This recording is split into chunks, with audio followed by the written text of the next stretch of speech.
Captain Vijayakanth அவர்கள் மறைந்த பிறகு, அவருடைய 2 மகன்கள்ல யார் திரைத்துறையில கலக்கப் போறாங்க அப்படின்னு பல கேள்விகளுமே இருந்தது. சண்முக பாண்டியன் அவர்களுக்கு தான் திரைத்துறையில அதிக ஆர்வம் இருந்தது.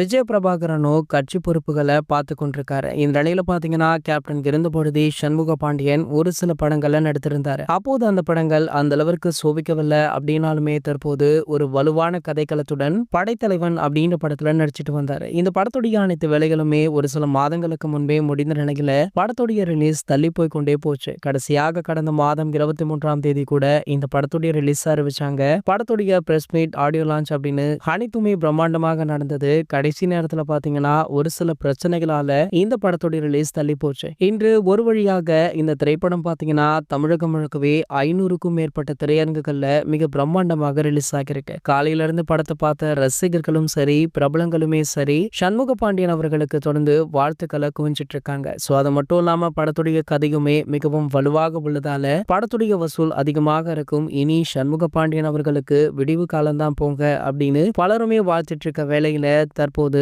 இந்த திரைப்படத்தை பார்த்த நம்ம அதிர்ஷ்டர் பாத்தீங்கன்னா சண்முக பாண்டியன் அவர்களுக்கு தொலைபேசியின் மூலம் வாழ்த்துக்களை தெரிவிச்சிருக்காராம். சோ அது மட்டும் இல்லாம மீண்டும் பல வருடங்கள் கழித்து கேப்டனை திரையில பார்ப்பது போலவே இருந்தது அப்படின்னு ஏகே சொன்ன வார்த்தை சண்முக பாண்டியன் அவர்களுக்கு மகிழ்ச்சியாக இருந்ததாக செய்திகளுமே வெளியாகியிருக்கு. இது போன்ற சினிமா செய்திகளை பத்தி நீங்க உடனே தெரிஞ்சுக்க நம்மளுடைய அஜித் 360 சேனலை மறக்காம சப்ஸ்கிரைப் பண்ணிக்கோங்க.